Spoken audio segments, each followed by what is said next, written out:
Son las 7:33, una hora menos en las Islas Canarias, y aquí estamos en la redacción abierta del Toro Televisión, dispuestos a ofreceros la información del día de hoy, a opinaros sobre esa información, a enmarcarla dentro de las cosas que se producen en el mundo y que hay que conocer para interpretarla debidamente. Y eso con dos variables en nuestro trabajo, la valentía y el rigor, que tienen que ir en junto, ya lo sabemos, y por eso tratamos de llevarlo al día cada día. Y además de eso, un ambiente general de libertades, que es el hemisferio en el que se tienen que mover esos principios, porque si no estaríamos haciendo una telepedro, y de esas ya hay un montón por ahí.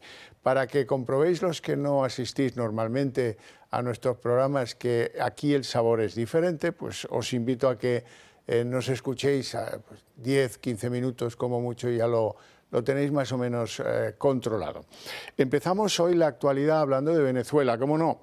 Hay novedades, como por ejemplo la maniobra de Delcy Rodríguez, la presidenta encargada, que ha decidido pues una maniobra secreta para enviar algunos encargados de su gobierno a Estados Unidos, justo con visados de turista, en fin, escondiendo su condición, y con, no se sabe muy bien qué cometidos, en vísperas de ese encuentro que esperamos con impaciencia entre Donald Trump y la Premio Nobel de la Paz, María Corina Machado. Mientras tanto, mientras eso se sucede, pues el régimen de Caracas va abriendo la mano y va soltando pequeños grupos de personas que no estaban retenidos, estaban encarcelados en las cárceles venezolanas por consideraciones políticas, muchos de ellos también torturados, algunos de ellos con dificultades físicas, pero eso sabemos de los que han sido puestos en libertad, de los otros sabemos todavía menos, justo en un momento en el que hay un informe que alerta a Estados Unidos sobre los negocios millonarios de Delcy Rodríguez y de su pareja. Este documento, que obra en manos de la DEA, señala que el empresario libanés Youssef Abu Nassif, que es la pareja de Delcy Rodríguez junto a sus hermanos, han sabido reunir una fortuna de al menos 500 millones de dólares en contratos estatales cuando precisamente el país atravesaba por su peor crisis humanitaria. Esto pues hay que saberlo para ver en qué queda lo de Delcy Rodríguez y su papel, espero que momentáneo, al frente de la República Bolivariana. Y digo que espero que sea corto el papel de Delcy Rodríguez, porque a lo mejor en Washington no saben a quién le están confiando el poder en Venezuela. Bueno, y hablando de Venezuela, volveremos a hablar de Venezuela, pero antes que eso quiero que conozcan un trabajo que hemos preparado sobre cómo está la cosa en Irán, en el Irán de los ayatolás. Ahí se suceden las semanas, ya estamos en la tercera, en las que cada noche los jóvenes, miles y miles y miles y miles de ellos, salen a las calles en todas las ciudades importantes del país, reivindicando el fin del régimen.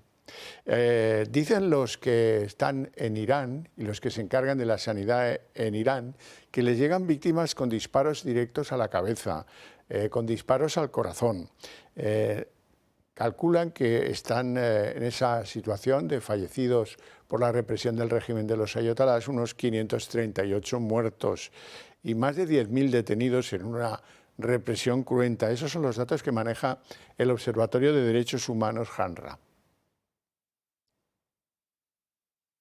Irán vive días de tensión extrema. Desde finales de diciembre de 2025, millones de personas han salido a las calles contra el régimen en la protesta más grande que se ha visto en décadas. La profunda crisis económica del país, con una moneda que se desploma y precios que se disparan, han convertido las manifestaciones en un movimiento contra el sistema político y religioso que gobierna el país. Las mujeres han dicho basta. Muchas han desafiado la ley quitándose el velo obligatorio, quemando fotos del líder supremo, cortándose mechones de pelo y lanzándolos, e incluso rapándose la cabeza por completo. Al menos 544 personas han sido asesinadas durante las protestas contra el gobierno. Y según varias ONGs, al menos 10.861 personas han sido detenidas por el régimen. Como respuesta a esta oposición, el gobierno iraní ha impuesto un apagón total, sin internet, sin telecomunicaciones y sin información, una táctica que facilita ocultar cualquier violación de los derechos humanos. El presidente Donald Trump no ha tardado en pronunciarse y advierte a Irán. Se está preparando una reunión, pero puede que tengamos que actuar por todo lo que está ocurriendo antes de la reunión. Hay algunas personas que están siendo asesinadas cuando se supone que no deberían de ser asesinadas. Son violentos. No sé si son líderes, pero si lo son líderes violentos que simplemente gobiernan a través de la violencia. Desde el exilio, Reza Pahlavi, hijo del último Shah de Irán, ha pedido mayor presión global y ha hablado de liderar una transición democrática, aunque no existe consenso claro sobre su liderazgo alternativo. Lo que le queda a Jamenei es una minoría, es un mercenario y un salvaje. Tengan la seguridad de que serán castigados por sus acciones.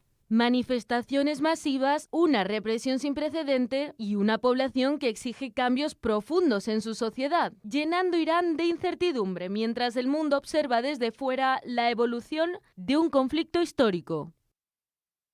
Bueno, les dije antes que volveríamos a hablar de Venezuela, en concreto de su petróleo, y no se me ocurre nadie mejor para que nos ponga al día sobre esa circunstancia que Joan Escuer, que es profesor de Geología en la Universidad Carlemany. Muy buenas tardes y gracias por atendernos. Hola, buenas tardes. Gracias a vosotros. Pues mire, para muchos el petróleo venezolano lo explica todo y para otros el petróleo venezolano va a sacar así como de hoy para mañana al país de las dificultades económicas que tiene, pero da la sensación, por lo que usted explica, que bueno, eso va a tardar algo más y que el petróleo venezolano no es la panacea de casi nada, ¿no? Pues desgraciadamente no es la panacea de casi nada. A pesar de que son las primeras reservas del mundo, sí. Esas reservas también hay gente que no las acepta del todo, sino que incluso se ha hablado de reservas de papel. Pero en fin, a pesar de ello, Venezuela es riquísimo en petróleo. El problema no es tanto el número de barriles que pueda tener, que pasa por ser las primeras reservas, sino la calidad de ese petróleo. Aparte de la calidad de ese petróleo, también cómo lo han tratado, cómo se ha tratado ese petróleo en el sentido de cómo se ha gestionado desde su descubrimiento su explotación. Entonces es un petróleo de una calidad, digamos, discutible comparado con otros petróleos. Es un petróleo muy denso, muy difícil de extraer, muy difícil de trabajar, pero que tiene un valor intrínseco también en nuestra sociedad, porque a partir de ese petróleo, a pesar de su riqueza en azufre y en su densidad que lo hace difícil de trabajar, es muy bueno para hacer un producto en el que otros petróleos son escasos, que es el diésel. Por eso es también tan codiciado el petróleo venezolano por los Estados Unidos. Podríamos decir, profesor, que el petróleo venezolano es bueno para los usos industriales, para los usos asfálticos o para, con bastante dinerito en el refino, llegar a producir gasoil, ¿no? Sí, podríamos decir eso. La cuestión es de que con el chavismo, o sea, con la aparición del bolivarismo entendido de esa forma en Venezuela, la industria petrolera sufrió un envite político que lo que ocasionó es una gran fuga de talentos. Petróleos de Venezuela era la empresa que gestionaba esa riqueza en hidrocarburos que tienen los venezolanos, pero muchos de los profesionales, tanto ingenieros, geólogos, geoquímicos, se han marchado del país al ver cómo se gestionaban esos recursos petroleros.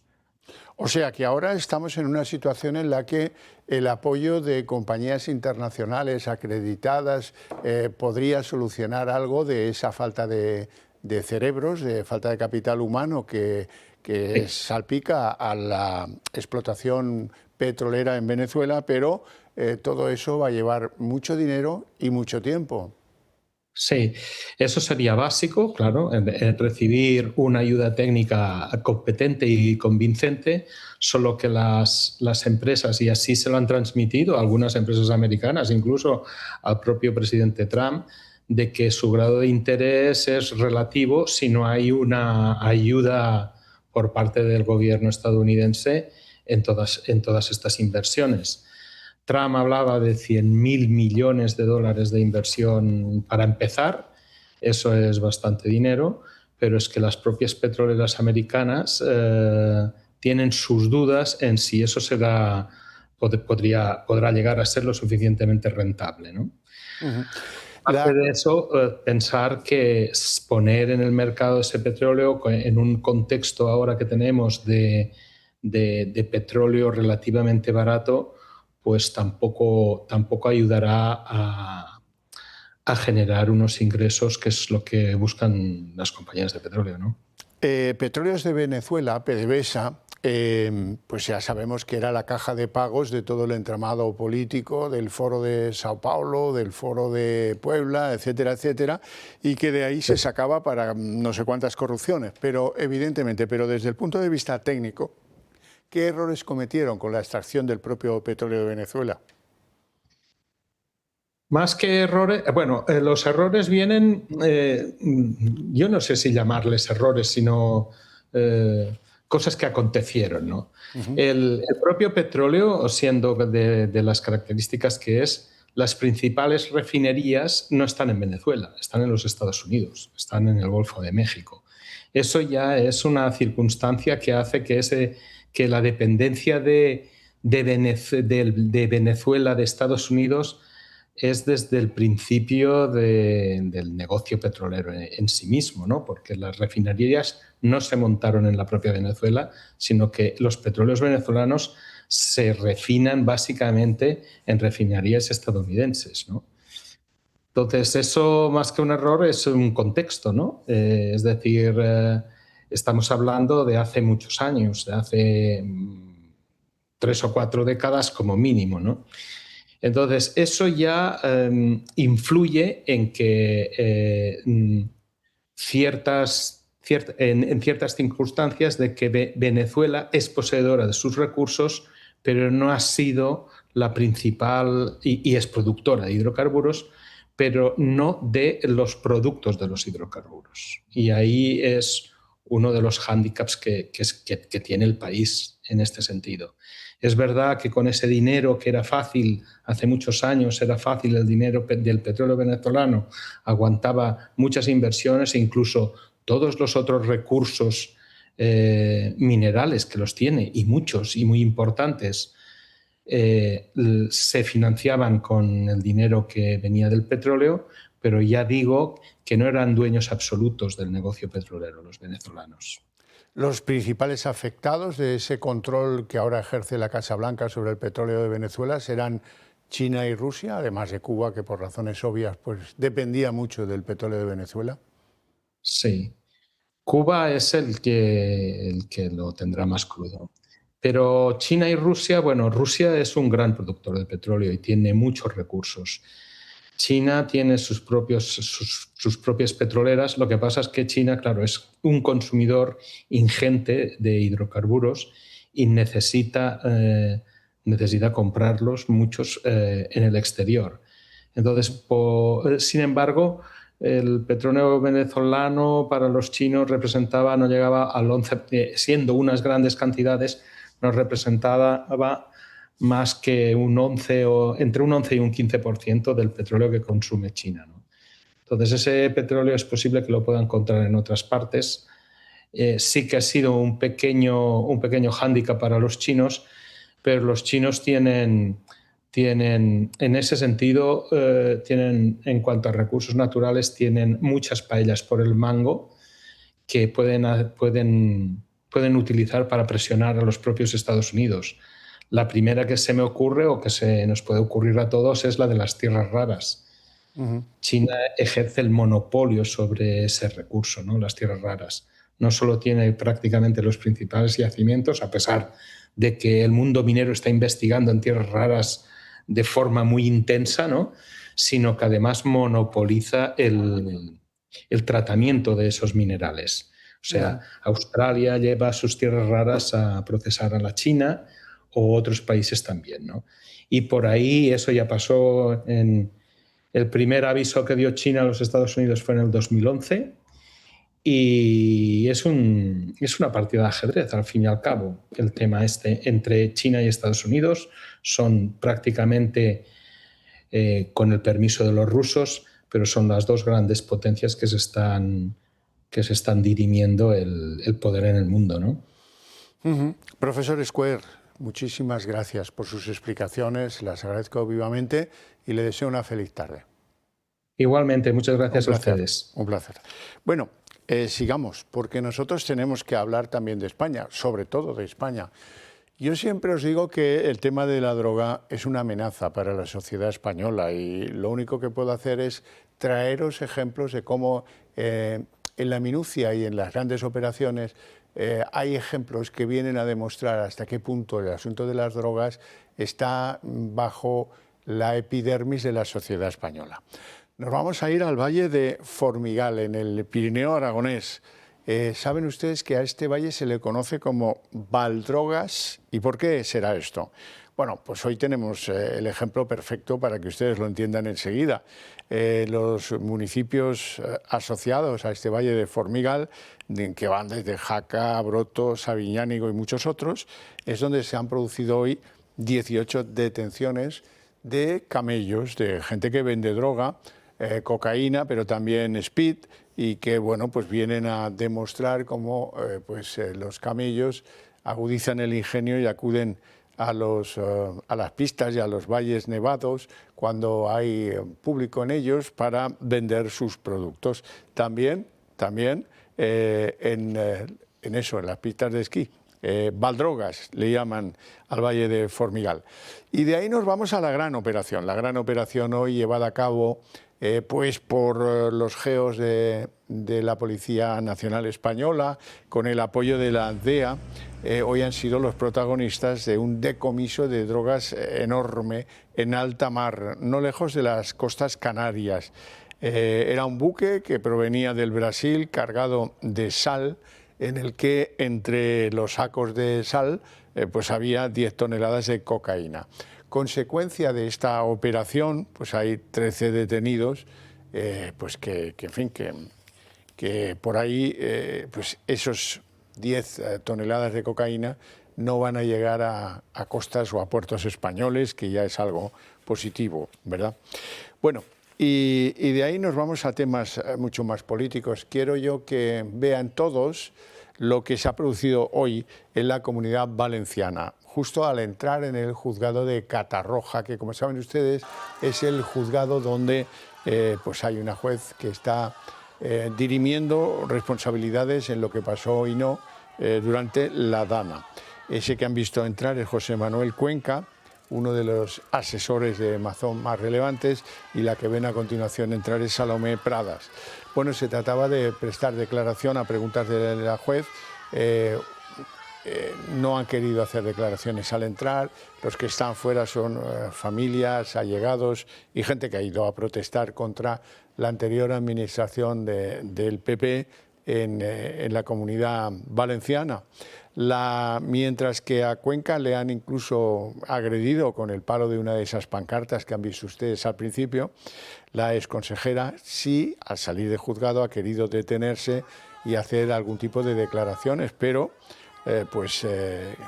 resulta que durante esas declaraciones improvisadas no ha sufrido más que insultos, uno tras otro. Eso es lo que toca a Salomé Pradas, es lo que toca a José Manuel Cuenca, que no ha querido debatir con los que estaban ahí esperando a la puerta del juzgado, ya les digo que le han dado un golpe con uno de los palos que sostenían las pancartas con las que estaban apostados a la puerta del juzgado.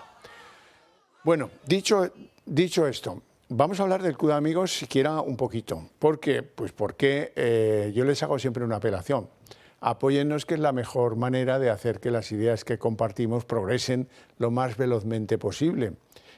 Si lo entienden así, pues es tan simple como una llamada al 91 616 2464 oiga, que quiero hacerme socio del Club de Amigos. Y ya está, en 5 minutos, asunto concluido. Y de las necesidades y virtudes del Club de Amigos hay una muy importante, y es que si no lo han hecho aún y han hecho donaciones al club y pretenden deducírselas de Hacienda, tienen que ponerse en contacto con el club para que les ayuden a que queden certificadas esas ayudas con la información y los datos que les van a requerir.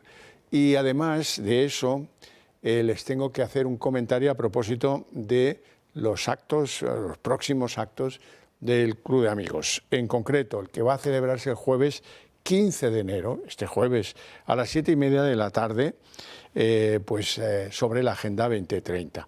¿Por qué? Porque nos vendieron que esto era la octava maravilla, un sueño de progreso, de igualdad, de sostenibilidad, de un futuro mejor para todos, pero la realidad es que no ha sido más que un montón de normas que nos haya traído menos libertad, que nos haya traído más pobreza, sobre todo en los sectores agrícolas, ¿verdad? Y que nos hayan impuesto una serie de decisiones políticas tomadas en Bruselas, que no son las decisiones propias y que nosotros no hemos aprobado esas decisiones, sino que el sistema de cooptación democrática hace que esto se decida en Bruselas y lo tengamos que acatar. Así es que la Agenda 2030 ha sido un error, ha sido un engaño. De eso es de lo que nos van a hablar el jueves 15 de enero a las 7:30 de la tarde Jorge Buxadé, que es eurodiputado de Vox, José Antonio Fuster, que es portavoz de la misma formación política, y José Ramón Ferrandis, que van a estar pendientes de ustedes para analizarla punto a punto y desmontar el relato y poner claridad donde otros han puesto y han repetido consignas y mentiras. Tengo que añadir que hay que apuntarse porque el número de plazas es el que es restringido. Tan sencillo como apuntarse en el mismo teléfono que di antes, 916162464, o dar sus referencias para seguir el acto por las redes sociales. No es necesario estar en presencial en Madrid para disfrutar de este acontecimiento que va a traer para muchos el conocimiento de lo que ha significado para todos nosotros la Agenda 2030. Bueno, pues nos vamos a ir a publicidad y a la vuelta abriremos nuestra mesa de análisis político. Son las 8 en punto de la tarde y tenemos una cita con nuestros invitados para la mesa de análisis político. Lo primero, presentarlos. Don Julián Salcedo, doctor en Ciencias Económicas, abogado especializado en asuntos inmobiliarios y además secretario del Club Liberal Español. Buenas tardes. Muy buenas tardes. ¿Todo bien? Todo bien. Bueno. Y don Alberto Serrano, abogado especializado en asuntos administrativos. Sí. Y escritor de temas enjundiosos políticos, ¿verdad? Y expolítico a la vez. Expolítico, efectivamente. Todo fenomenal, mucho mejor que Xavi Alonso, el pobre hombre. Mucho mejor que Maduro. Bueno, ya ni hablamos. A ver, dice, mejor que Maduro estoy. El otro día me dieron un postre muy malo en una cena y digo, esto lo querían de cenar a Maduro. Ese es el nuevo chiste. Bueno, vamos a empezar por, a lo mejor es un tema poco enjundioso, pero es la primera vez que pasa. Es verdad que se había anunciado antes, pero hoy hemos conocido de qué va esto del manifiesto de Jordi Sevilla. Jordi Sevilla, como recordarán muchos, fue ministro de Administraciones Públicas, también fue presidente un par de años de Red Eléctrica Española. Nunca se supo por qué lo dejó, ¿verdad? Porque es uno de los cargos más codiciados, ya me entienden ustedes lo que quiero decir por más codiciados. Bueno, llama la atención que este manifiesto en el que él proclama que se pretende un cambio de rumbo político del sanchismo, pretende el auge de lo que llama Jordi Sevilla los socialdemócratas. Yo creo que no queda ninguno, pero bueno, él se reivindica a sí mismo como socialdemócrata. ¿Quién le apoya? Pues anónimos. Dice que hay 40 dirigentes y antiguos dirigentes y no sé qué, pero ninguno quiere dar su nombre, ya se imaginarán ustedes por qué, ¿verdad? Hay uno tan solo que le ha dicho que este está descartado para todo, poco le importa ya. Juan Lobato, el que fuera secretario general de los socialistas en Madrid, el que fue al juzgado porque no quería utilizar los datos del fiscal general del Estado. Ya hablaremos luego del fiscal general, que hoy también es noticia. Vamos a ver en qué consiste este manifiesto político de Jordi Sevilla, que si algo tiene de interesante es que es el primero que se produce de algún socialista dispuesto a cambiar el rumbo. Un manifiesto contra la actual gestión de Pedro Sánchez en el PSOE. Es lo que ha presentado hoy el exministro socialista y expresidente de Red Eléctrica, Jordi Sevilla. Bajo el nombre de Socialdemocracia 21, pretende cambiar el rumbo político donde el apoyo al socialismo está disminuyendo. Promover un debate autocrítico en el seno del PSOE que le permita recuperar la autonomía política que nos pide una mayoría de ciudadanos y superar el callejón sin salida al que la crispación, la política de bloques enfrentados y la dinámica sanchismo-antisanchismo está conduciendo a España. Esta alternativa surge en uno de los peores momentos para el Partido Socialista, marcado por los escándalos de corrupción que rodean a Pedro Sánchez, las numerosas denuncias de militantes por acoso sexual dentro de sus filas, la reciente derrota electoral en Extremadura y problemas persistentes con la crisis de la vivienda y el empleo. Todos estos factores, entre otros muchos, han provocado que los votantes se alejen del socialismo. El documento se ha difundido a través de las redes sociales y cuenta con el respaldo de al menos 40 personalidades relevantes vinculadas al PSOE, entre ellas dirigentes y distintos responsables orgánicos. Pero los firmantes han optado por mantener el anonimato, por lo que no sabemos quiénes son. Sánchez resta importancia, dice que le llama la atención, pero respeta las opiniones. Bueno, es que a mí me llama mucho la atención porque somos una organización política, me pregunta usted como secretario general del Partido Socialista, profundamente democrática. Y yo respeto todas las opiniones que se puedan tener por parte de los compañeros y compañeras. Desde Ferraz señalan además que lo estudiarán con cariño. Habrá que estudiarlo con cariño y en todo caso las propuestas pues más mayoritarias o más minoritarias siempre son muy bien recibidas y escuchadas. Pero los propios ministros han tratado de minimizar estas voces a favor de un PSOE sin Sánchez. El ministro de Industria y Turismo, Jordi Hereu, habla de un punto de vista absolutamente minoritario y defiende el liderazgo de Sánchez. Mientras la secretaria general del PSOE valenciano y ministra de Ciencia, Innovación y Universidades, Diana Morant, ha asegurado que no lo ha leído porque no le interesa. Sin embargo, exlíderes socialistas como Juan Lobato ven con buenos ojos esta iniciativa. Me parece muy buena señal que en el partido haya criterio, haya opinión, haya gente que piensa, que escriba y que propone, ¿no? Aunque no fija plazos ni liderazgos concretos, la propuesta refleja el malestar de un sector crítico dentro del PSOE y abre un debate sobre el rumbo del partido bajo el mando de Pedro Sánchez. A este hombre yo lo conocí cuando era jefe de gabinete de Solbes. Luego le dieron un ministerio que no le acabó de convencer. Dejó el gobierno, le premiaron con la presidencia de Red Eléctrica Española. Hay que decir en su favor que es un tipo que está en contra del cierre de las nucleares hoy, lo cual es pues, meritorio, interesante. Pero, claro, pues la verdad es que con el manifiesto va a ir poco lejos, ¿no? Hombre, es un hombre independiente. Este señor era economista del Estado y era un hombre independiente de siempre, prácticamente, pero casi tan independiente que va por libre. Curioso el manifiesto, me lo he leído yo y era muy genérico, hablaba de lealtad institucional, hablaba de política de consenso, hablaba de una serie de cosas que a mí me hizo gracia porque yo no diría eso debe estar prohibido, que son exclusivas de la socialdemocracia, ¿no? Parecían unos valores como más transversales, ¿no? En cualquier caso, efectivamente, este señor profundiza en un tema que es que el que es socialdemócrata en España no puede votar en ningún partido. O sea, a lo mejor al PP, en el mejor de los casos, que puede representar tangencialmente más esos valores en su evolución. Pero el Partido Socialista actual es un partido social populista, pues llamarle de alguna manera, o llámele usted X. ¿No? El problema que yo le veo es que cobardea un poco, porque el problema de todo esto es que él, aunque no lo dice, va frontalmente contra Sánchez, pero eso no lo dice. Y desde el Partido Socialista de la Ejecutiva ya han salido ridiculizándole. Pero exactamente qué quiere hacer, a dónde quiere evolucionar, que evidentemente no concreta nada. Yo creo que está bien esta salida, cruzar el Rubicón, pero si le acompaña a alguien. De momento, esas firmas o que esas personas que dice que le apoyan, de momento son anónimas. Por tanto, no sé si hay miedo, si hay temor o todavía no está madura esa rebelión contra Sánchez. Julián.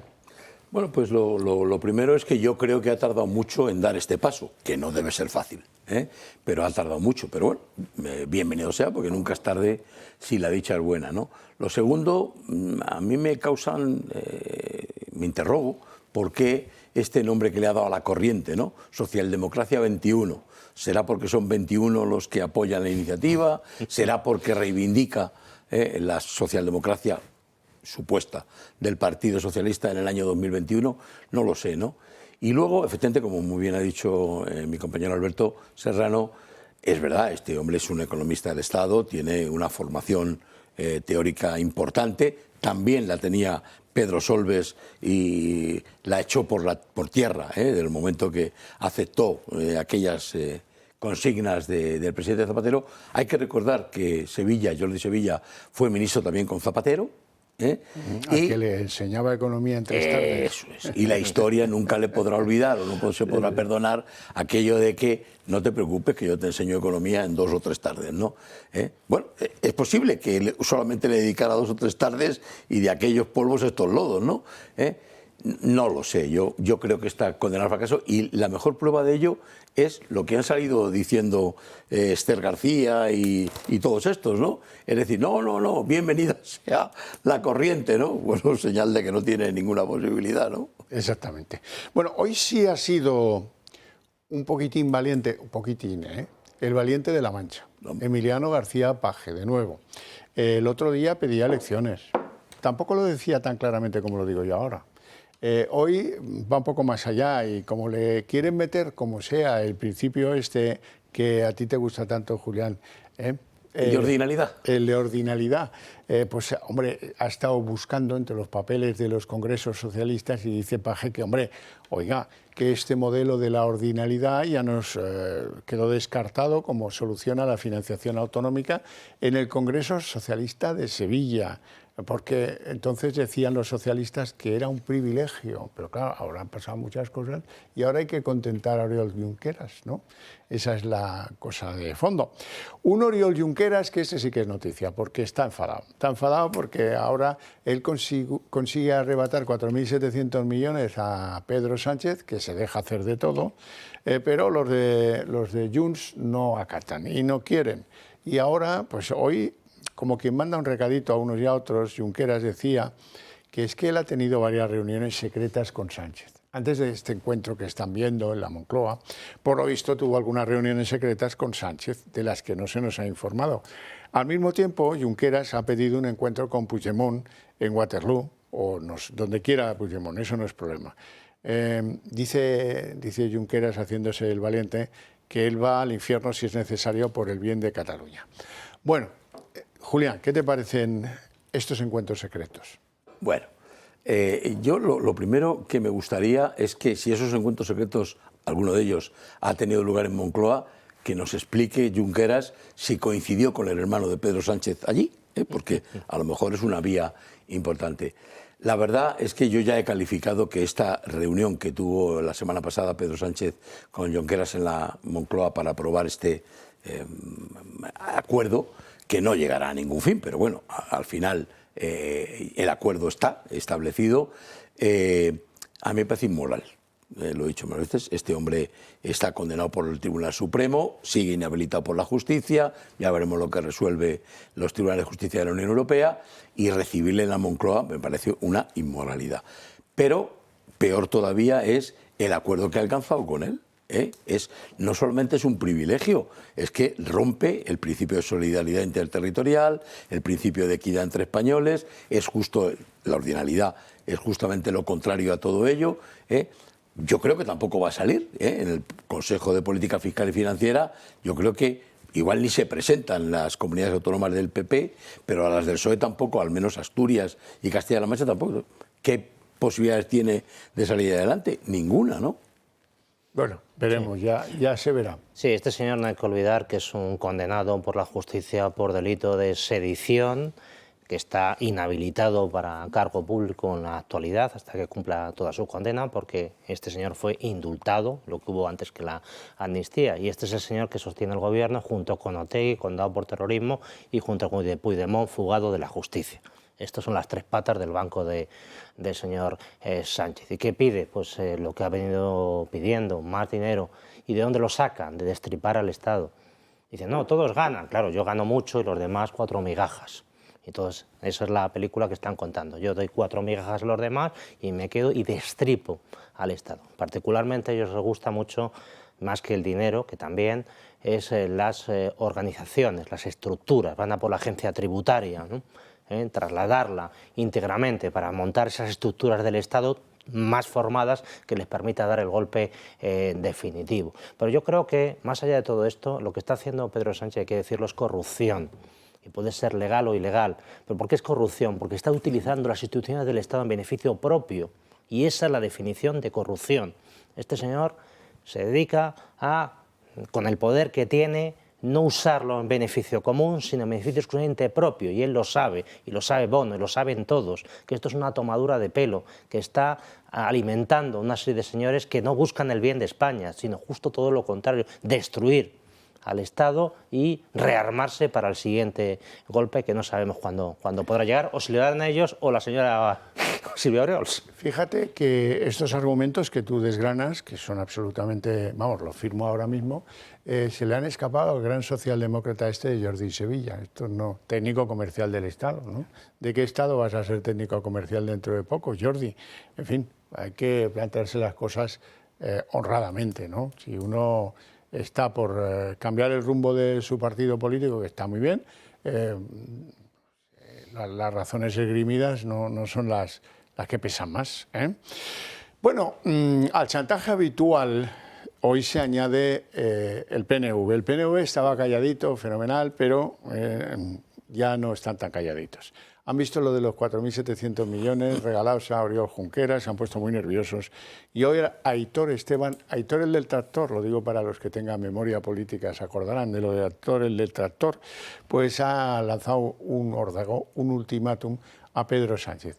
O hay cambios antes del viernes o nosotros no nos vamos a quedar parados. Eso es lo que ha venido a decir en pleno nerviosismo, porque lo que reivindica el PNV pues son rupturas de piezas de estas que hablaba antes Alberto Serrano. Por ejemplo, ¿quién paga el desempleo a los desempleados vascos? No se trata de busquemos trabajo para los desempleados vascos, políticas activas de empleo se llaman, no, se trata de ver quién, el dinero que reciben, qué emblema, qué signo, qué entidad se lo paga. Eso es lo que quieren llegar a controlar. De ahí que estén en la operación de desmontar el Estado desde el minuto cero, como sus colegas los nacionalistas catalanes. Vamos a ver en qué ha consistido este órdago de Aitor Esteban.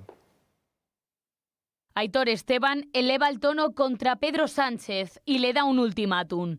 El presidente del PNV es claro: si el gobierno no cumple con lo acordado en materia de traspasos, los nacionalistas vascos no se quedarán de brazos cruzados. Bueno, pues como comprenderán, de brazos cruzados no nos vamos a quedar. No somos gente de aspavientos, pero yo creo que es un tema capital, es muy grave. La fecha clave es el próximo viernes, día en el que está previsto que se celebre la Comisión Mixta de Transferencias. Una reunión, por cierto, que se ha aplazado en varias ocasiones, ya que el PNV esperaba que la transferencia se produjese antes de acabar 2025. Concretamente, son 5 las competencias que exigen los de Aitor Esteban: prestaciones por desempleo, prestaciones no contributivas de la Seguridad Social, salvamento marítimo, seguro escolar y centro de verificación de maquinaria de Baracaldo. El objetivo de los nacionalistas vascos es avanzar durante toda esta semana en las negociaciones y que el próximo día 16 el Gobierno firme las transferencias. De lo contrario, Aitor Esteban advierte que la actitud con Sánchez no va a ser la misma. Evidentemente nuestra actitud no va a ser la misma. El presidente del PNV afirma también que nunca se han fiado del gobierno de Sánchez. Nunca nos hemos fiado de este gobierno ni de ningún otro, ¿no? En política, sobre todo en política madrileña, aquí las confianzas las justas, ¿no? Por mucho que tengas firmado. Y considera poco serio que Sánchez pretenda agotar la legislatura sin aprobar los presupuestos. Que me parece un argumento poco democrático el decir, bueno, no tengo presupuesto, no tengo una mayoría más o menos estable, pero aún así, como yo tengo ideas muy buenas, pues sigo hasta el final. En términos, digamos, de derecho, de lo que hemos conocido hasta ahora, esta circunstancia se puede prolongar en todo caso porque no hay una mayoría suficiente para una moción de censura, pero en cualquier otro momento se hubiera deshecho como un azucarillo, ¿no? Entonces tampoco me parece muy serio esto llevarlo hasta el final. Eso sí, Aitor Esteban no ha desvelado cuáles serán sus pasos si el gobierno no cumple lo prometido y no se aprueban los traspasos. Si los nacionalistas vascos no se plantean en ningún caso apoyar una posible moción de censura que cuente con el apoyo de Vox, el PNV podría dejar de apoyar las iniciativas que presente el gobierno, algo que es ya prácticamente imposible si tenemos en cuenta que Pedro Sánchez tampoco cuenta con el apoyo de Junts o Podemos, una debilidad parlamentaria que cada día se escenifica más y que dificulta la continuidad de la legislatura. Julián Salcedo. Pues es que escuchando a Aitor Esteban me recuerda los comportamientos, las expresiones típicas de la mafia, ¿no? Esas que veíamos, voy a recoger la recaudación, no la tengo, te dan 2 guantazos, pa, pa, pa, y te dicen, te doy hasta el viernes. Si no lo tienes el viernes, prepárate.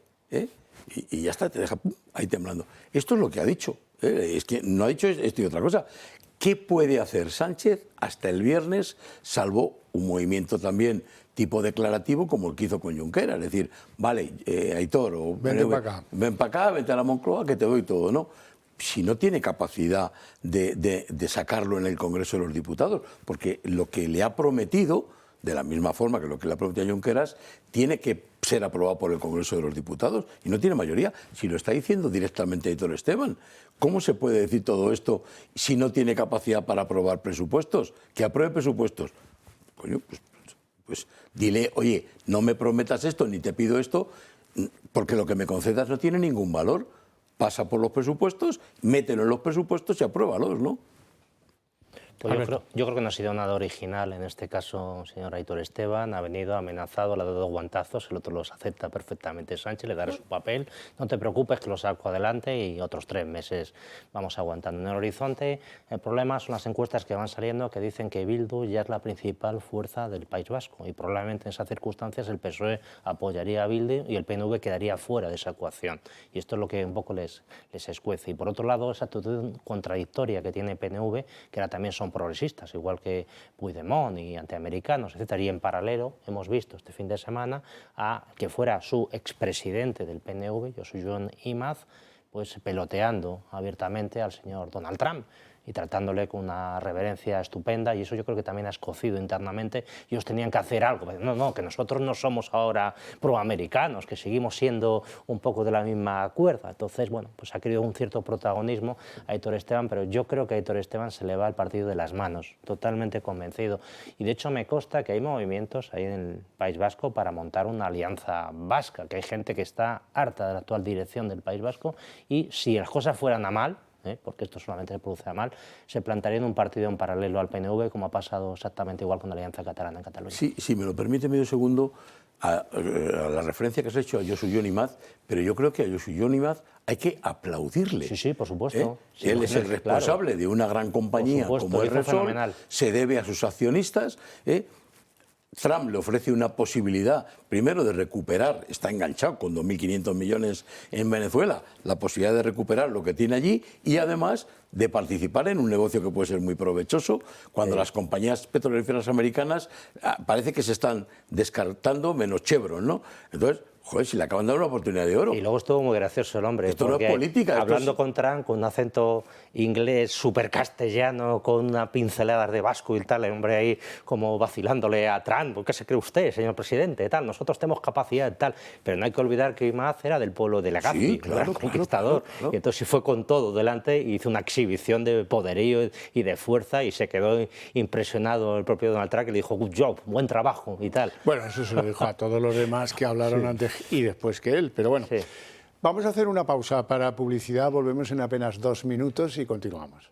Y hay un tema interesante que tiene que ver con el Partido Popular. Hoy está Feijóo en Barcelona con la reunión de los parlamentarios de uno y de otro tipo, anunciándoles pues, que en el Partido Popular va a haber planes para los temas más candentes de la sociedad española, pero lo cierto y verdad es que de momento andan tramando cómo modificar la técnica de los suplicatorios, por si acaso llega el caso, en la que hay que pedir el de Sánchez y que eso no sea una cuestión de mayorías en el Congreso. Nos lo cuenta María Vallejo.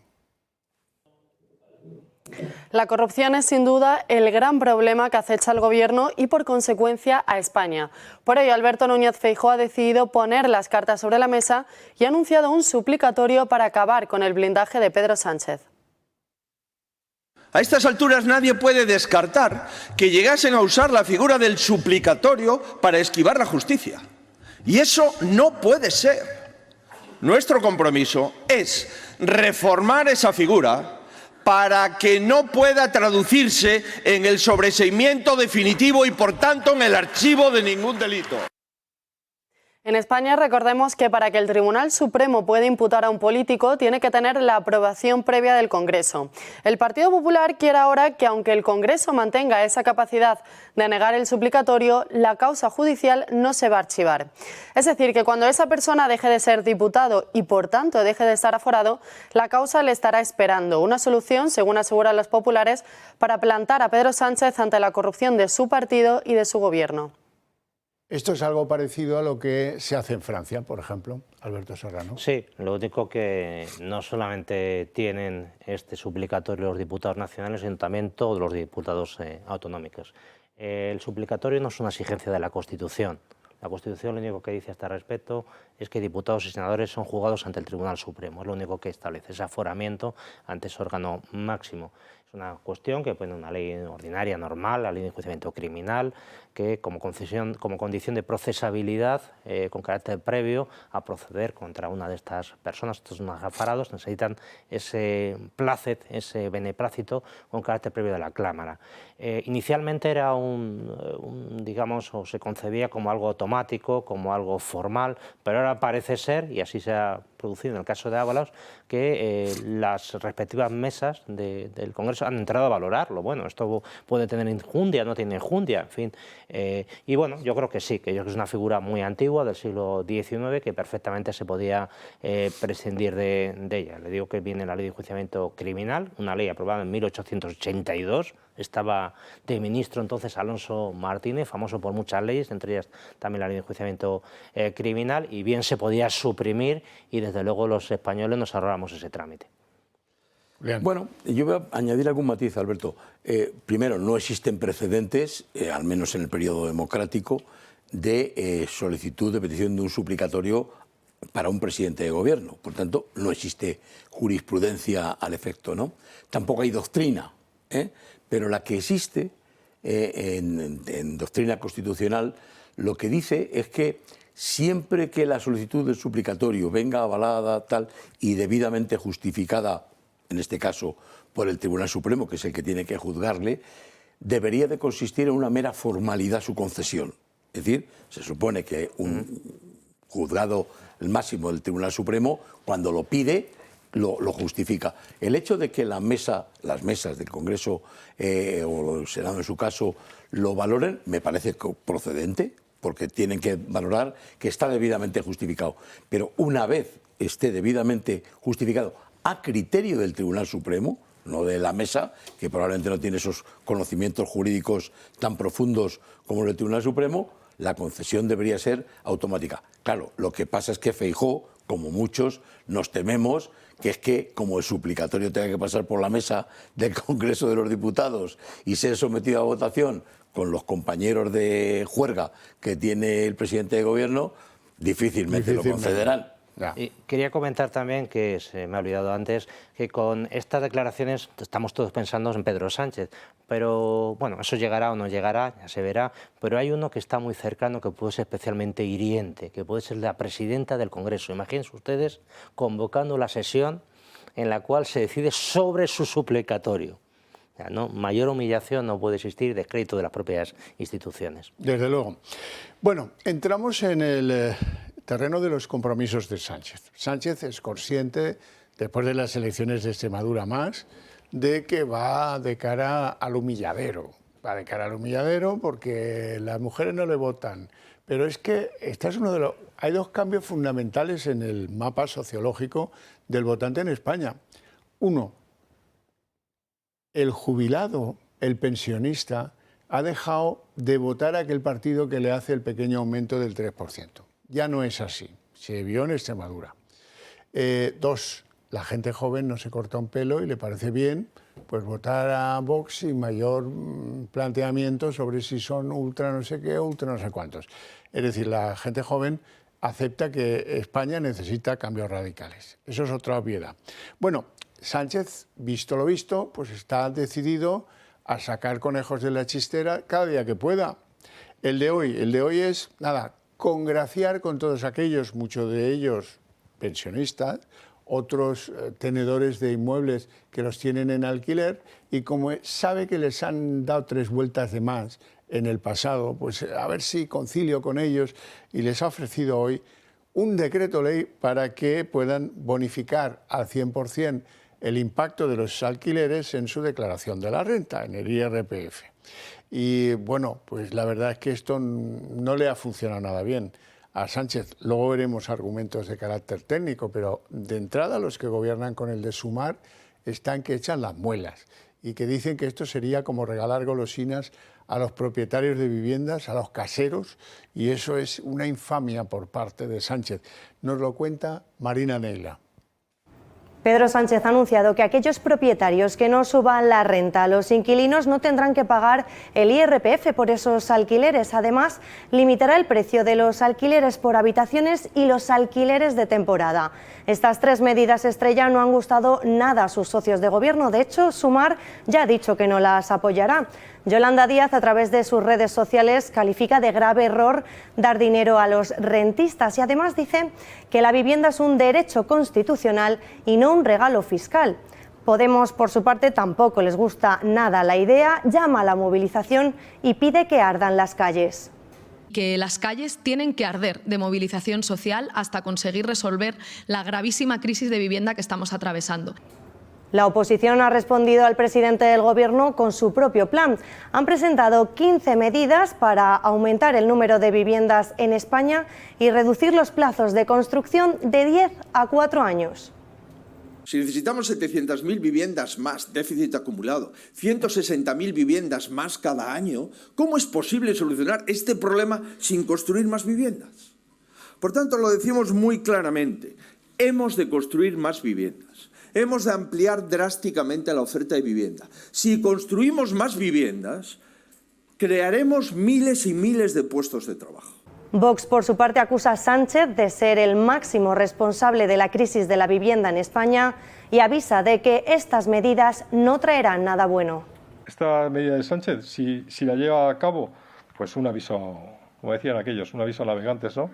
Menos oferta, seguro que más inmigración, seguro que precios más altos, menos alquiler de larga duración, más exclusión residencial, más desastre para España y menos familias españolas con acceso a la vivienda. Fenomenal todo.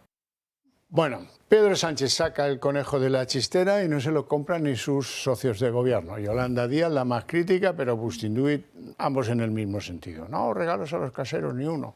Julián, tú que eres un experto, ¿hay motivos técnicos para estar cuestionando esta medida chistera de Pedro Sánchez? Sí, sin ningún género de dudas, ¿no? Lo primero, hoy la anuncia como si fuera una novedad, ¿no? Ya lo hizo en enero del 2025, o sea que hace el 12 de enero, además, hoy es... No, 13. El 13 de enero de 2025, o sea, mañana hará un año. O sea, por tanto, lo de urgencia y contundencia podía haberse aplicado hace un año, ¿verdad? Pero me pides una explicación técnica y la voy a dar. Vamos a ver. ¿Cuánto subieron de media los alquileres, el precio de los alquileres, en 2025? Según la referencia que utilices, entre el 15 y el 17%. En grandes ciudades como Madrid o Barcelona, 40 o 45%.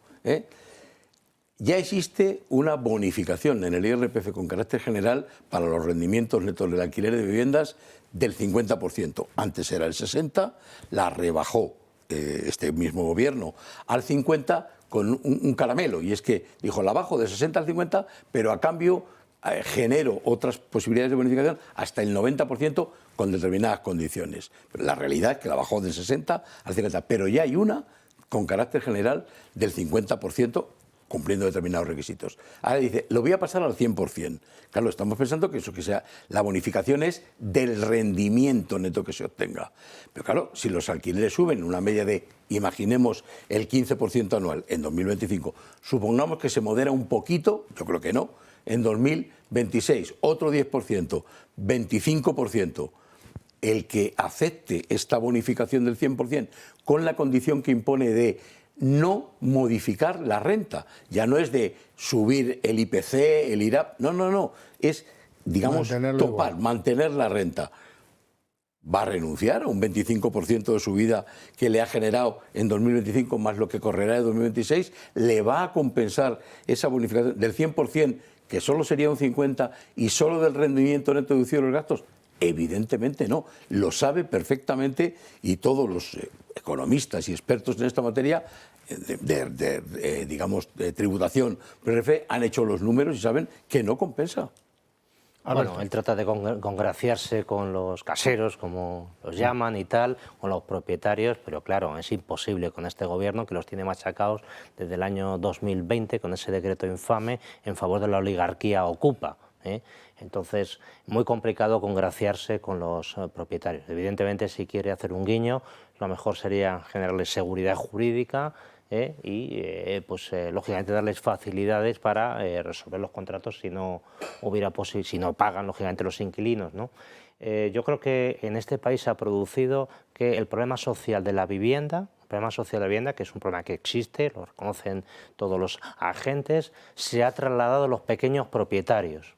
Un problema social lo tienen que resolver las administraciones públicas. La gente vulnerable que no tiene donde alojarse tendrá que alojarle en algún sitio las administraciones públicas y no un pequeño propietario, que es como si de algún modo el problema de la alimentación lo resolvieran las neveras de cualquiera de nosotros. Es una auténtica vergüenza lo que ha pasado en este país en el año 2020, y no me cansaré de decirlo, que tengan que estar sufriendo los pequeños propietarios, aquellos a los que les da esas migajas que dice Julián, que ahora mismo ni les compensa, pretende congraciarse con ellos con esta medida absolutamente ridícula, cuando los tiene machacados desde el año 2020. Y esto es una auténtica vergüenza. Pero ¿cómo se va a poder o pretender congraciar con los propietarios, incluso con los pequeños, si esto es un problema sencillo? Es aritmética, sumar y restar. Ya no hay que saber matemática financiera. Sumar y restar. Es decir, ¿cuánto me supone pasar a la bonificación del 100%? 20. ¿Cuánto me supone la pérdida de alquileres por no actualizarlos? 45 o 35, me da igual. ¿Más del 20? Sumar y restar. ¿No me compensa? Sí, y también otro matiz, que estamos hablando de IRPF. Sí, por tanto, no estamos hablando de empresas, estamos hablando de un particular que tiene una vivienda, pequeños propietarios. Y ese señor le quiere congraciar cuando lo ha tenido machacado, manteniendo a familias a su costa, que tendría que ser del Estado o de la administración pública correspondiente. Hombre, ya es una tomadura de pelo. Sin duda. Alberto, voy contigo porque quiero que veas imágenes del presidente del Gobierno en los terrenos de la llamada Operación Campamento, que yo cuando era niño ya recuerdo que había ahí planificadas unas viviendas públicas que por lo visto no ha hecho nadie. Porque hoy ha ido Pedro Sánchez a hablar de la vivienda pública a la Operación Campamento. Vamos a ver.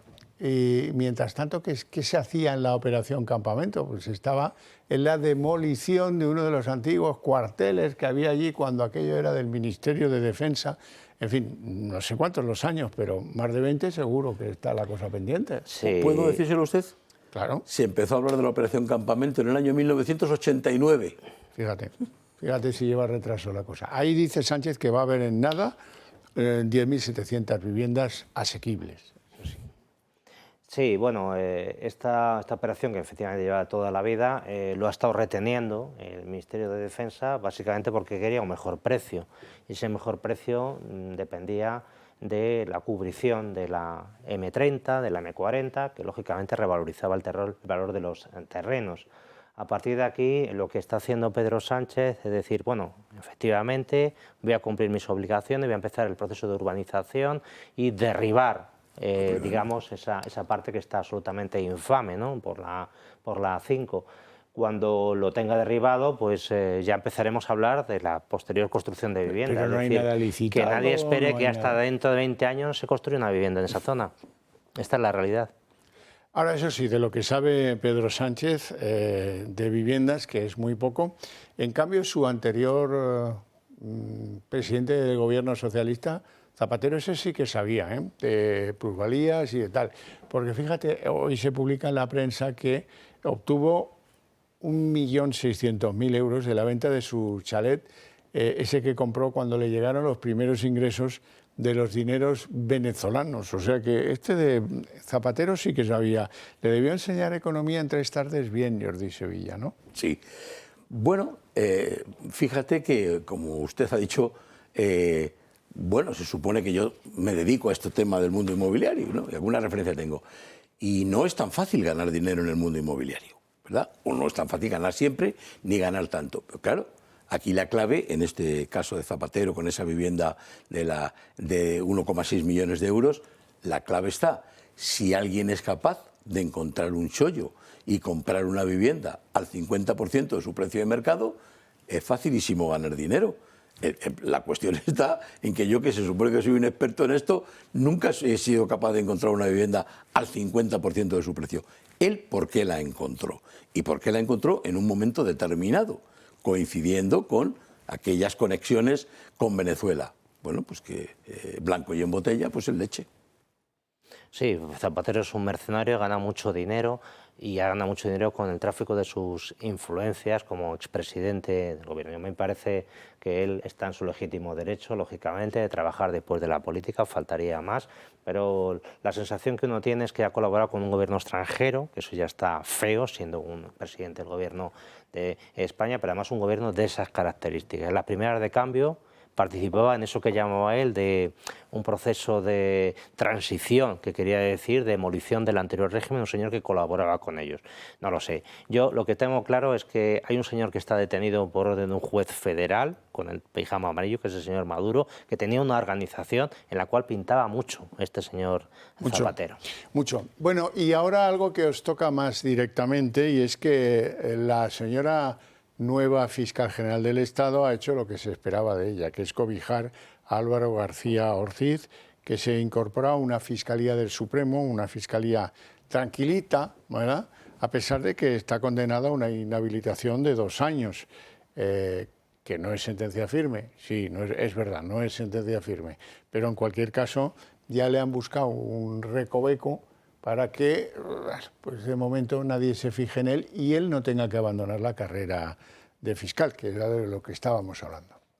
Bueno, el primer paso de la nueva fiscal general del Estado, Pere Mato, ya fue muy criticado, ¿no? Al menos yo me permito criticarlo, ¿no? Alabando el trabajo y el esfuerzo que había hecho su antecesor, ¿no?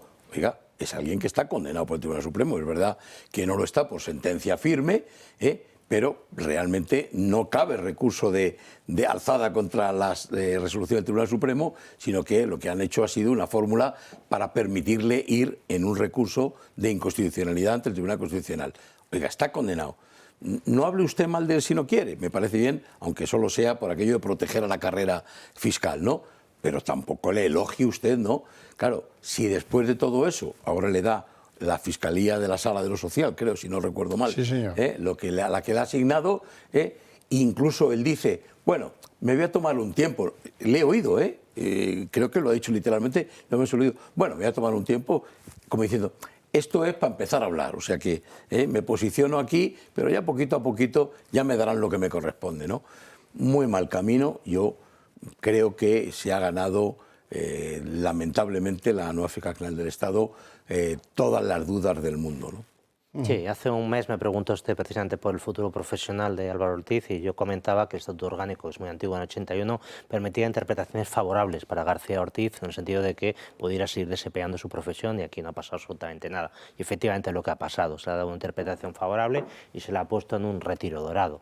En la Sala de lo Social del Tribunal Supremo, este señor no tiene idea de derecho del trabajo, por supuesto, ni de seguridad social, pero bueno, ahí estará. Si tiene alguna duda ya se asesorará por los sindicatos amigos de la ministra y de estupendo, y seguirá haciendo sus cosas. En cualquier caso, sigo diciendo que la condena que le han puesto en la sentencia a este señor ha sido insignificante, ridícula. Ya está trabajando y está cobrando un sueldo de fiscal del Tribunal Supremo, prácticamente como si no hubiera pasado nada, y pendiente única y exclusivamente, pues si puede seguir siendo o no fiscal general del Estado, la inhabilitación especial para este cargo, y pendiente las indemnizaciones en las que le han condenado. Es decir, para todo lo que ha hecho este señor, a mi modo de ver, que es la revelación de un secreto que no puede por razón de su cargo. Y yo solamente hago una pregunta: si un médico cualquiera revelase datos derivados clínicos de algún político conocido en relación con una determinada enfermedad,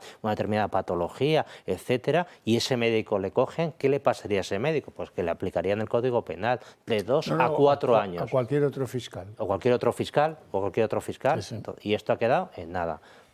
Bueno, cambiemos de asunto. Porque se empiezan a mover cosas en Extremadura. Creo que es el 19 de febrero, el último día para que se pueda votar la investidura de María Guardiola. Este fin de semana, Santiago Abascal, el líder de Vox, ha dicho que una vicepresidencia y unas cuantas consejerías. Y hoy el portavoz de Vox, José Antonio Fuster, precisaba que para Vox lo importante no son las poltronas, sino cuestiones políticas que quieren que la señora Guardiola brinde a su nuevo socio de gobierno, si es que quiere montar ese gobierno y si es que quiere que sea Vox. Tiene otra opción, que no se olviden ustedes, que es pactar con el PSOE. No la dejará su partido, pero tenerla aritméticamente y políticamente la tiene. Es más, yo creo que ella lo desea. Vox quiere gobernar. Nosotros somos un partido de gobierno. Es más, los españoles nos votan, creemos que nos votan para gobernar. Nosotros querremos una vicepresidencia y varias consejerías porque tenemos la fuerza para hacerlo, porque ya no tenemos 5 diputados, porque ahora la señora Guardiola necesita los 11 votos de Vox, no necesita 4, necesita los 11 votos de Vox. Somos una fuerza, los extremeños quieren el doble de Vox, más del doble de Vox, con lo cual nosotros exigiremos, lógicamente, que haya políticas, que haya presupuesto, una vicepresidencia y consejerías para que esas políticas se implementen. Alberto Serrano.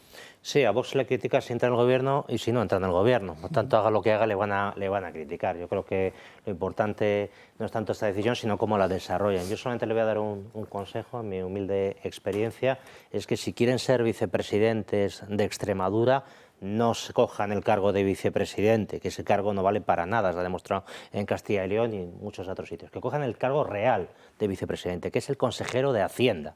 Ese es el vicepresidente en real, en Extremadura, en cualquier ayuntamiento. Que cojan y le pidan ese cargo y ahí tendrán un poder real sobre todo los demás. Bueno, yo creo que hay un hito previo a la formación del gobierno el 19 de febrero, que es la constitución de la mesa de la Asamblea, que creo que ha de tener lugar el 26 de enero, si no estoy equivocado, ¿no?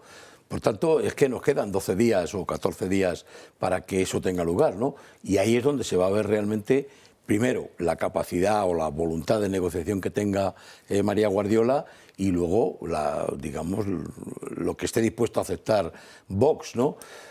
Yo creo que el hecho de que entre o pretenda entrar Vox en el gobierno de Extremadura me parece justo y legítimo.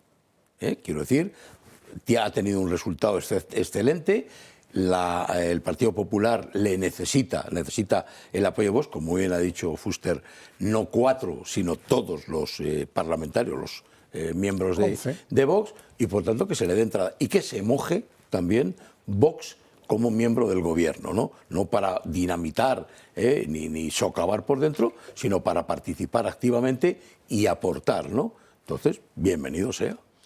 Bueno, hoy ha sido día de encuestas, no los voy a fatigar mucho porque al fin y al cabo las encuestas valen pues lo que valen, pero hay 3 en el día de hoy, una del País, otra de La Razón y otra de El Español. Y lo significativo es que esas 3 encuestas, esta que están viendo ustedes ahora es la del Español, pero en cualquier caso, las 3 encuestas coinciden en 3 cosas muy relevantes. La primera, el PP ganaría unas elecciones generales, no sacaría más votos que en las últimas generales, aunque sí el reparto de escaños le favorecería un poco más que las últimas generales. Tendría 40 diputados más que el PSOE. ¿Qué pasa en el PSOE? Pues lo contrario, que baja como en las últimas encuestas y en todas coinciden en que baja bastante y pues pierde un montón de diputados. ¿Y qué pasa en Vox? Pues en Vox lo que pasa es que se queda a unos 20 puntos del PSOE. Lo relevante es que, bueno, las 3 encuestas que hemos conocido hoy le dan un porcentaje de votos muy parecido de la sociedad española a Vox. La de El País y la de La Razón dicen que el incremento sería de un 17,9% de los votos. Y la de El Español, 17,6%. Si quieren, vamos a ver la del Español, por ponerlo de término medio, ¿verdad? Siendo, además, esto es importante, que, oigan, la derecha, PP más Vox, estaría en 209 escaños. ¿Qué dice en la encuesta del Español? Pues dice que, vamos a ver, que estaríamos en una solución, ahí lo ven, 142, 102, y el caso de Vox, que es la formación que sube de forma relevante, y el resto, pues minucias, la verdad.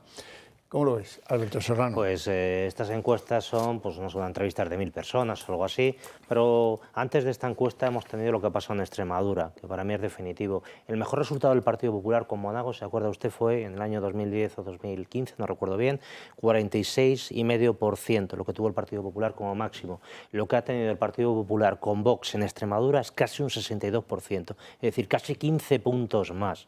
Por tanto, yo creo que está más que consolidado esa tendencia entre PP y Vox a sacar, incluso superando el techo de Felipe González, va a ser brutal. Y lo que está por ver es si hasta qué punto se desploma el Partido Socialista, y porque, claro, la pinta que tiene es terrorífica. Ya pasó en Extremadura y veremos a ver lo que pasa en Aragón, que tampoco tiene buena pinta según las encuestas. Julián. Bueno, pues yo, más que centrarme en el porcentaje de voto, que ya ha dicho debidamente que el PP no mejora, sino que empeora, aunque gane más diputados, creo que el objetivo que deben marcarse ambas formaciones, PP y Vox, es alcanzar un mínimo de 210 diputados.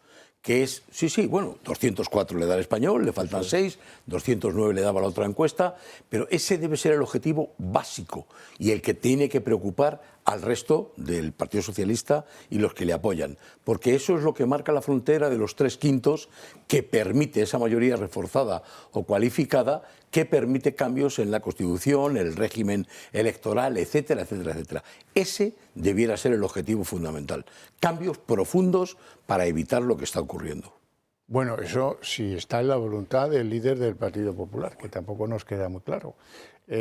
Digamos que queda tiempo y que la reflexión es siempre buena compañera, ¿no? Bueno, pues si no está por esa labor, mal vamos. Bueno, no, yo tengo alguna duda. No, pero sería un mensaje potentísimo al Poder Legislativo. Tenéis 210 diputados, por tanto podéis cambiar hasta la Constitución. Pero sí es cierto, como dice Xavier, que en el año 2010 se le dio mayoría absoluta al Partido Popular y efectivamente no hizo nada. Primer cambio que yo colocaría en esa reforma. Si no tienes el 5% de los votos, no entras al Parlamento. Bien. ¿Esa es la reforma? Pero eso tiene, bueno, se me ocurren más reformas constitucionales. Si pretendes la secesión de España y de su unidad territorial, no puedes participar en la democracia española. Perfecto. Lo que hacen en Portugal. No me voy muy lejos, ¿verdad? Bueno, claro, los límites tendrá el PP cuajo para tanto como requiere. Hombre, esa reforma es absolutamente esencial, la reforma de la educación, que también exigiría cambios constitucionales, la reforma de la justicia. Había tantas cosas que encarar y que afrontar, y luego derogar determinadas instituciones que se ha demostrado después de 40 y pico años que no tienen operatividad. Pero bueno, habría mucho que hablar. No tenemos tiempo para más. Si acaso, para que yo agradezca las opiniones de mis invitados en el día de hoy, su atención y su paciencia a ustedes, pero para ustedes hay premio. La vuelta de publicidad, el día en 30 minutos. El día en 30 minutos. Tenemos un gobierno inestable, incapaz de producir medidas que entusiasmen, y hoy se ha visto muy claro, porque el último de los asuntos que se ha sacado Pedro Sánchez de la chistera para congraciar con los propietarios de viviendas de alquiler, eso de gravarles el 100%, bonificarles hasta el 100% de lo que ingresen por esos alquileres en el impuesto de la renta, eso no le gusta al socio de coalición, a Sumar, y se han puesto en pie de guerra. Por otro lado, el PNV pues también está iniciando las hostilidades, como lo hizo Junts, porque no llegan y están muy impacientes las competencias acordadas con Pedro Sánchez. Aitor Esteban le daba un plazo hasta el viernes y dice que si no, en caso de no conceder esas competencias acordadas, pues ellos no se van a quedar de brazos cruzados. Así es, primero fue Junts y ahora son los socios separatistas del PNV. Ante este clima de debilidad parlamentaria, los separatistas ya huelen peligro, ya huelen miedo, intentan sacar tajada. Aitor Esteban, el portavoz del PNV, le ha lanzado hoy ese ultimátum a Pedro Sánchez. Le da de plazo hasta el viernes para cumplir con ese traspaso de la Seguridad Social. Si no, dice, se van a enterar de las consecuencias. Aitor Esteban eleva el tono contra Pedro Sánchez y le da un ultimátum. El presidente del PNV es claro: si el gobierno no cumple con lo acordado en materia de traspasos, los nacionalistas vascos no se quedarán de brazos cruzados. Bueno, pues como comprenderán, de brazos cruzados no nos vamos a quedar. No somos gente de aspavientos, pero yo creo que es un tema capital, es muy grave. La fecha clave es el próximo viernes, día en el que está previsto que se celebre la Comisión Mixta de Transferencias. Una reunión, por cierto, que se ha aplazado en varias ocasiones, ya que el PNV esperaba que la transferencia se produjese antes de acabar 2025. Concretamente, son 5 las competencias que exigen los de Aitor Esteban: prestaciones por desempleo, prestaciones no contributivas de la Seguridad Social, salvamento marítimo, seguro escolar y centro de verificación de maquinaria de Baracaldo. El objetivo de los nacionalistas vascos es avanzar durante toda esta semana en las negociaciones y que el próximo día 16 el Gobierno firme las transferencias. De lo contrario, Aitor Esteban advierte que la actitud con Sánchez no va a ser la misma. Evidentemente nuestra actitud no va a ser la misma. El presidente del PNV afirma también que nunca se han fiado del gobierno de Sánchez. Nunca nos hemos fiado de este gobierno ni de ningún otro, ¿no? En política, sobre todo en política madrileña, aquí las confianzas las justas, ¿no? Por mucho que tengas firmado. Y considera poco serio que Sánchez pretenda agotar la legislatura sin aprobar los presupuestos. Que me parece un argumento poco democrático el decir, bueno, no tengo presupuesto, no tengo una mayoría más o menos estable, pero aún así, como yo tengo ideas muy buenas, pues sigo hasta el final. En cualquier otro momento, se hubiera deshecho como un azucarillo, ¿no? El líder de Esquerra Republicana, Oriol Junqueras, ha confirmado hoy que había mantenido encuentros secretos con Pedro Sánchez anteriores a su paso por la Moncloa. Ahora, Oriol Junqueras pide encuentros también con Puigdemont para tratar de convencerle de la bondad de esos acuerdos suscritos con Sánchez, que suponen la entrega a Cataluña de 4.700 millones de euros de sobrefinanciación. Y en relación con este mismo asunto, Emiliano García Paje, el varón socialista manchego, ha advertido a quienes en estos días le están criticando mucho, especialmente dentro de las filas de su partido, por oponerse al nuevo modelo de financiación autonómica, que el PSOE en el Congreso de Sevilla ya rechazó el concepto de la ordinalidad porque se consideraba un privilegio.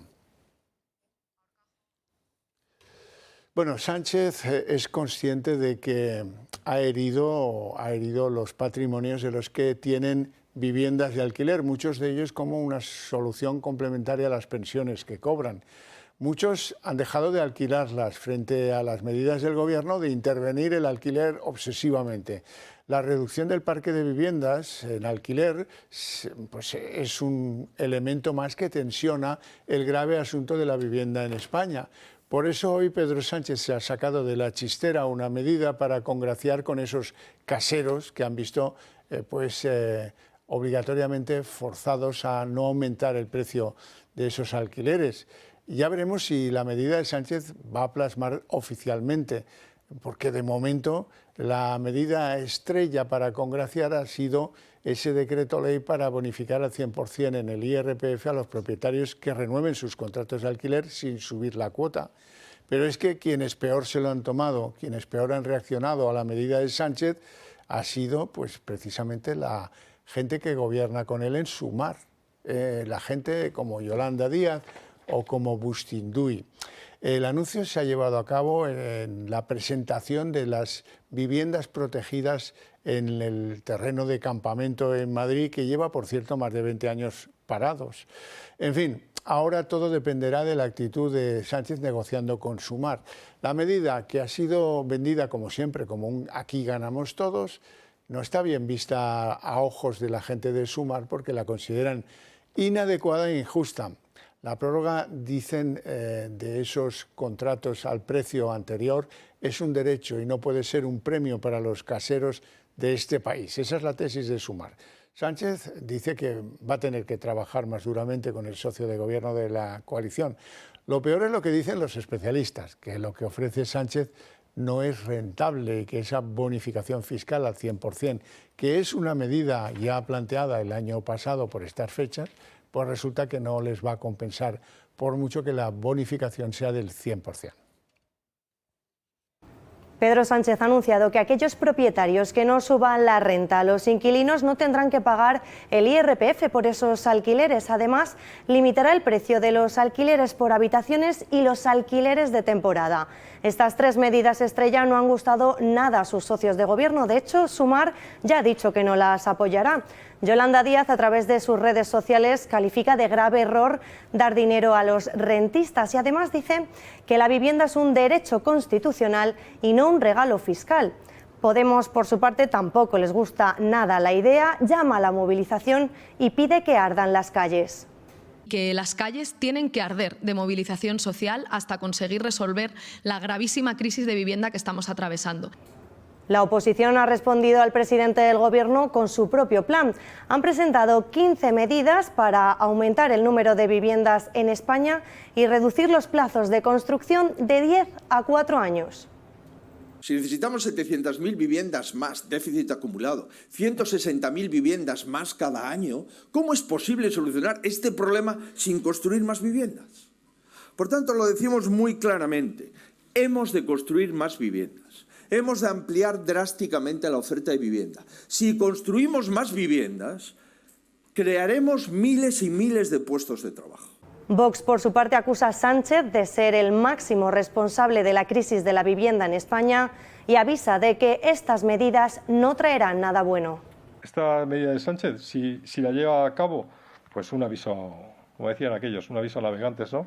Menos oferta, seguro que más inmigración, seguro que precios más altos, menos alquiler de larga duración, más exclusión residencial, más desastre para España y menos familias españolas con acceso a la vivienda. Fenomenal todo. El exministro y expresidente de Red Eléctrica, Jordi Sevilla, es desde hoy una cara más del antisanchismo dentro del Partido Socialista. En un comunicado, el exministro de Zapatero ha pedido al partido un cambio de rumbo y ha responsabilizado a Pedro Sánchez y sus pactos con el separatismo del bloqueo político que existe ahora mismo en España. Todavía no ha desvelado, eso sí, cuáles son sus apoyos dentro del partido. Desde Ferraz hoy le restaban importancia. Un manifiesto contra la actual gestión de Pedro Sánchez en el PSOE. Es lo que ha presentado hoy el exministro socialista y expresidente de Red Eléctrica, Jordi Sevilla. Bajo el nombre de Socialdemocracia 21, pretende cambiar el rumbo político donde el apoyo al socialismo está disminuyendo. Promover un debate autocrítico en el seno del PSOE que le permita recuperar la autonomía política que nos pide una mayoría de ciudadanos y superar el callejón sin salida al que la crispación, la política de bloques enfrentados y la dinámica sanchismo-antisanchismo está conduciendo a España. Esta alternativa surge en uno de los peores momentos para el Partido Socialista, marcado por los escándalos de corrupción que rodean a Pedro Sánchez, las numerosas denuncias de militantes por acoso sexual dentro de sus filas, la reciente derrota electoral en Extremadura y problemas persistentes con la crisis de la vivienda y el empleo. El documento se ha difundido a través de las redes sociales y cuenta con el respaldo de al menos 40 personalidades relevantes vinculadas al PSOE, entre ellas dirigentes y distintos responsables orgánicos. Pero los firmantes han optado por mantener el anonimato, por lo que no sabemos quiénes son. Sánchez resta importancia, dice que le llama la atención, pero respeta las opiniones. Bueno, es que a mí me llama mucho la atención porque somos una organización política, me pregunta usted como secretario general del Partido Socialista, profundamente democrática. Y yo respeto todas las opiniones que se puedan tener por parte de los compañeros y compañeras. Desde Ferraz señalan además que lo estudiarán con cariño. Habrá que estudiarlo con cariño. Exlíderes socialistas como Juan Lobato ven con buenos ojos esta iniciativa. Me parece muy buena señal que en el partido haya criterio, haya opinión, haya gente que piensa, que escriba y que propone. Aunque no fija plazos ni liderazgos concretos, la propuesta refleja el malestar de un sector crítico dentro del PSOE y abre un debate sobre el rumbo del partido bajo el mando de Pedro Sánchez. Bueno, este auge de la derecha del que advierte Jordi Sevilla es una realidad según las encuestas. Hoy, por primera vez, 3 sondeos de periódicos de distinto signo coinciden en lo mismo. El Partido Popular y Vox rebasarían los 200 escaños en unas generales y Vox recortaría a la mitad, atención, la distancia con el PSOE. Aquí, desde luego, se abre un escenario inédito, aunque ahora nos parezca muy lejano que los de Abascal adelantasen a los socialistas, ya compiten por la segunda posición en 20 provincias y superan a Sánchez en 2. Son las conclusiones de este sondeo que acaban de ver de Sociométrica para El Español, pero no es el único. Hay otros que apuntan en la misma dirección. Es el caso de esta encuesta de La Razón y de esta otra del País. Ambas otorgan a Feijóo una mayoría que supera al resultado de 2023 en escaños, pero no en votos, y que contrasta con la caída del PSOE, pero sobre todo con la de Sumar. Con este panorama, hoy sería imposible que la izquierda reeditara un gobierno de coalición. Y Vox no esconde su voluntad de entrar en el gobierno de Extremadura, en el gobierno de María Guardiola. Durante el fin de semana, el líder de Vox, Santiago Abascal, hablaba de una vicepresidencia y de varias consejerías. Y hoy el portavoz de la formación, José Antonio Fuster, precisaba que ellos ven la negociación en función de las políticas que se vayan a hacer más que de los cargos.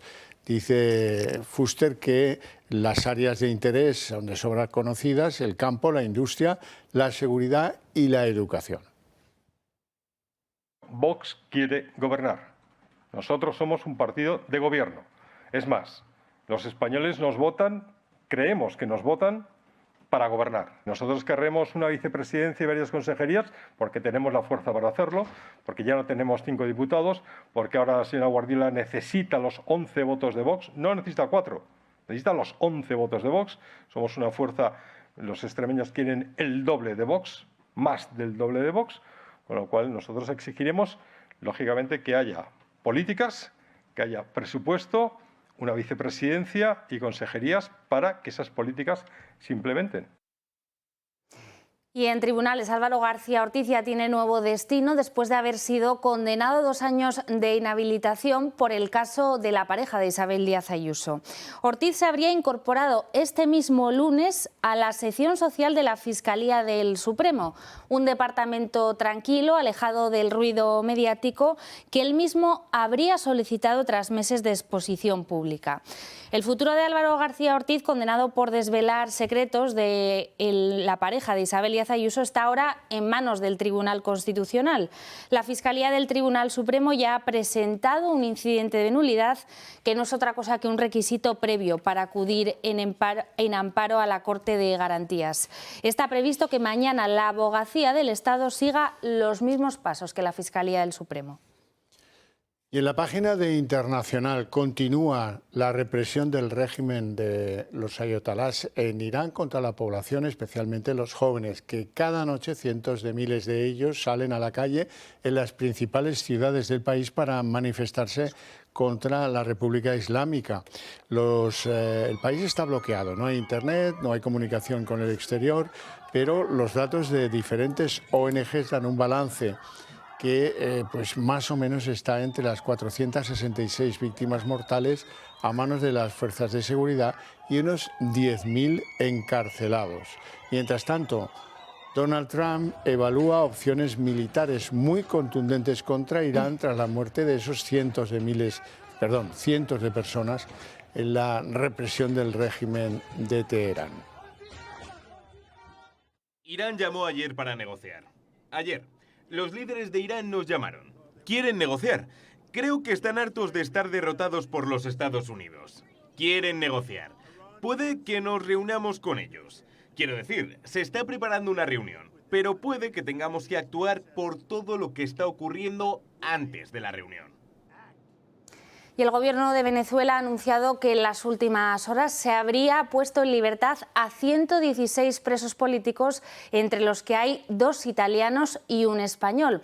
Este último se trata de Alejandro González, hispano-venezolano y exmarido de la activista y abogada Rocío San Miguel, que fue excarcelada el pasado 10 de enero. González es un militar retirado del ejército de Venezuela que fue precisamente detenido el mismo día que su exmujer, en febrero de 2024. Aunque las cifras oficiales apuntan, como les acabamos de contar, a 116 beneficiados, las organizaciones de derechos humanos advierten de un baile de cifras. Confirman solo la excarcelación de entre 40 y 53 personas. Y mientras tanto, la líder opositora de Venezuela, María Corina Machado, ha sido recibida hoy por el pontífice León XIV en el Vaticano.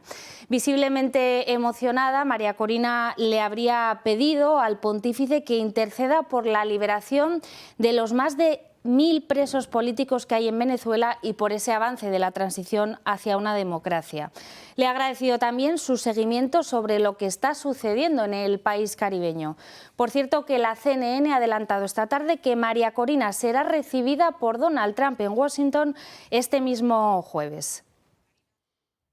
Bueno, y aquí en España hay conmoción por una noticia del ámbito deportivo que hemos conocido hace escasos minutos.